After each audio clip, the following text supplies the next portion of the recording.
तो विनी द पू को कौन नहीं जानता। सब जानते हैं कि वो बहुत ही प्यारा और मासूम भालू है जो बच्चों बड़ों सबके साथ खेलता है। खाने में उसे हनी यानी शहद बहुत ही पसंद है। लेकिन क्या वो अगर वो रॉन्ग टर्न ले ले यानी गलत रास्ते पर चढ़ पड़े, हनी के साथ खून भी खाए। तो कहानी की शुरुआत उसी अंदाज में होती है जिसे कार्टून शुरू होते हैं, जहाँ बताया जाता है कि एक बार एक बच्चा जिसका नाम क्रिस्टोफर रॉबिन था, जंगल में उसे बहुत सारे जानवर मिले थे। ऐसे जानवर जो खतरनाक नहीं थे, मतलब कि वो इंसानों के साथ घुल मिल सकते हैं। और उनकी दोस्ती क्रिस्टोफर से हो गई थी। अब उनके अंदर जो मेन था, जो सबसे मशहूर था, वो विनी द पू था और क्रिस्टोफर के सबसे ज्यादा करीब भी वही था। उसके साथ उसके बाकी के 4-5 दोस्त भी थे। वो यहाँ इस काफी बड़े जंगल में रहती थी जो तकरीबन 100 एकड़ होता है। क्रिस्टोफर भी अब उनके साथ यहीं पर ही रह रहा था। वो लोग हंसी खुशी अपनी जिंदगी गुजार रही थी। लेकिन वक्त के साथ साथ जब क्रिस्टोफर बड़ा होता है तो उसे अपनी पढ़ाई पूरी करने के लिए उन लोगों को छोड़कर दूर जाना पड़ता है, जिससे वो लोग बहुत दुखी हो जाते हैं। अब हालांकि क्रिस्टोफर ने उनसे वादा किया था कि मैं तुमसे मिलने आता रहूंगा,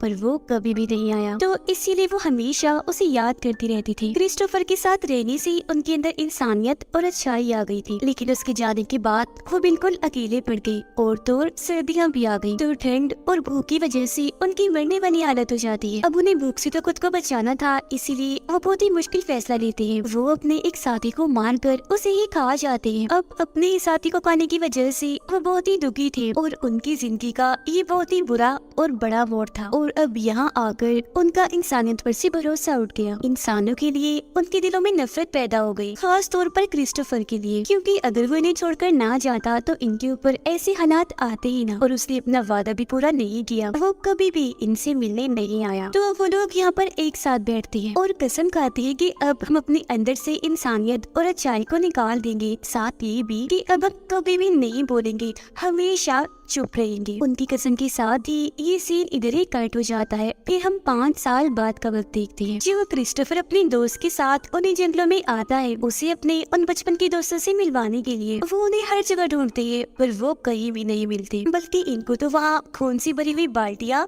बर्तन, गोश्त, मांस के टुकड़े और उनके साथी की लाश मिल जाती है, यानी जिन्हें वो सारे जानवर खा रहे थे। अब ये देखकर वो दोनों काफी डर गए थे, तो इसीलिए वो फौरन वही चुप जाते हैं। वो यहाँ से निकलना चाह रहे थे, लेकिन तब तक यहाँ पर विनी द पू और उसका साथी आ चुके थे। इनकी बदकिस्मती, वो दोनों इन्हें देख चुके थे। आते ही वो चेन से क्रिस्टोफर के दोस्त का गला घोटकर उसे मार देते हैं और उसे पकड़कर घसीटकर अपने साथ कहीं ले जाते हैं। फिर इसके बाद दिखाया जाता है कि खबरों पर और मीडिया पर हर जगह यही बातें चल रही है कि इन जंगलों में कोई खतरनाक क्रिएचर रहता है जो किसी को भी नहीं छोड़ता। हजारों की तादाद में लोग वहाँ गए हैं पर कभी भी बचकर वापस नहीं आए और अभी तक इस बात का पता भी नहीं चल पाया कि आखिर वहाँ पर है क्या। इसके बाद अगले सीन में हम एक लड़की को देखते हैं जिसका नाम मारिया होता है। हाल ही में उसके साथ एक हादसा हुआ था जिसकी वजह से वो सदमे से अभी बाहर आई थी। एक अनजान शख्स उसका काफी टाइम से पीछा कर रहा था और एक दिन तो उसके घर आ गया उसे पकड़ने के लिए। पर हालांकि उस आदमी को पुलिस ने पकड़ तो लिया था, पर उसका बुरा असर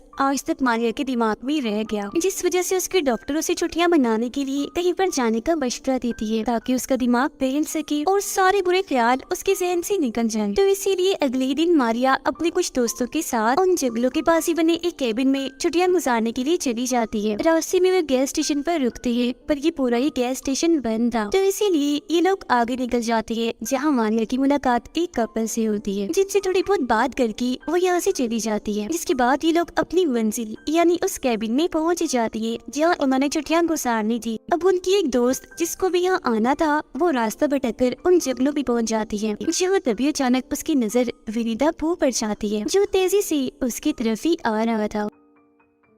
अब इंसान जितना बड़ा और इतना खतरनाक भालू देखकर वो डर जाती है और भागने लगती है, लेकिन विनी द पू उसे पकड़ लेता है और जान से मारकर उसका खून बाल्टी में भर लेता है, जिसके बाद उसकी लाश को ये सारे मिलकर खा जाते हैं। उधर मारिया अपने दोस्तों को उस हादसे के बारे में बताती है जो उसके साथ हुआ था, जो बताते हुए वो काफी दुखी और जज्बाती हो गई थी। तब वो सारे मिलकर उसे संभालती है, तसल्ली देती है। उधर विनी द पू जाता है क्रिस्टोफर के पास जिसे उन्होंने बांध के रखा हुआ था, जिसे हर टाइम पू और उसका दोस्त काफी बेरहमी से उसे मारते रहती थी। अब हालांकि क्रिस्टोफर उनसे माफी मांगता भी है कि मुझे माफ कर दो, मैंने अपना वादा पूरा नहीं किया, और बार बार खुद को छोड़ने की भीख उनसे मांगता है, लेकिन वो उसकी एक नहीं सुनता। उसे तो पुरानी बातें याद आ रही थी जो वो उन्हें छोड़कर चला गया। ये सारी बातें याद करके पो को बहुत गुस्सा आता है, तो वो अपने मरे हुए साथी की दुम से उसे बहुत मारने लगता है। फिर वो क्रिस्टोफर की दोस्त की लाश को उसके सामने रखता है और उसके खून से क्रिस्टोफर को नहला देता है, सिर्फ उसे तड़पाने के लिए, उसका दिल जलाने के लिए, ताकि ऐसा होने से उसे अपनी गलती का एहसास हो जाए कि उसने कितनी बड़ी गलती की थी। कुछ देर के बाद क्रिस्टोफर की दोस्त की लाश को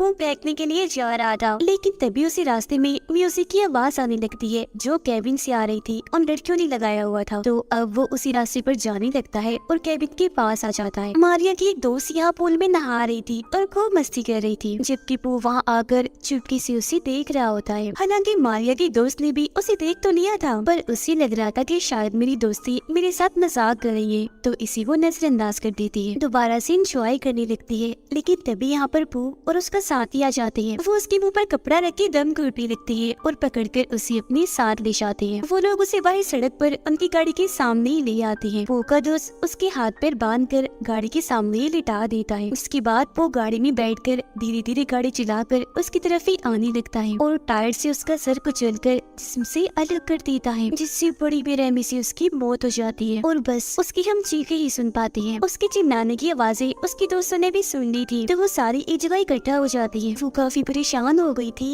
इसीलिए उसे ढूंढने के लिए वो घर से बाहर जाती है, जहाँ इन्हें उसकी लाश मिलती है काफी बुरी हालत में। उनकी भी हालत खराब हो जाती है, वो डर चुकी थी। वापस केबिन में आकर छुपने की कोशिश करने लगती है, जबकि वो और उसका साथी अभी भी वही थे, केबिन के आस पास ही मंडला रहे थे। चारों लड़कियां दो दो के ग्रुप में होकर अलग अलग हो जाती है। दो जाती है केबिन के सारे दरवाजे बंद करने के लिए, जबकि हालात की वजह से मारिया की तबीयत खराब हो रही थी, तो उसकी दोस्त उसे ऊपर ले जाती है। वो दोनों लड़कियां दरवाजे बंद करने जा ही रही थी कि तभी उससे पहले एक जगह पर उन्हें विनीता बो का साथी मिल जाता है, जो अब इन दोनों पर ही हमला करने लगता है। उनमें से एक दोस्त बाहर गिर के बेहोश हो जाती है, जबकि दूसरी पूल के अंदर गिर गई थी। तब पानी वाली दोस्त के पास विनीता बो का साथी जाता है और हथौड़े से उस पर काफी बार हमला करता है, मार मार के उसका बुरा हाल कर देता है। उसकी भी मौत हो जाती है। ये करने के बाद बो और उसका साथी मारिया की उस दोस्त को जो बेहोश हो गई थी अपने ठिकाने पर ले जाने लगते हैं, जिन्हें मारिया और उसकी दोस्त ने देख लिया था। तो अब ये दोनों भी अपनी दोस्त को बचाने के लिए उनके पीछे पीछे जाने लगती है। बो और उसका साथी जब अपने घर पहुँचते हैं तो हम बड़ा ही अजीब सीन देखते हैं। विनीता बो जिसे पहले हनी शहद बहुत पसंद था, अब उसे गंदा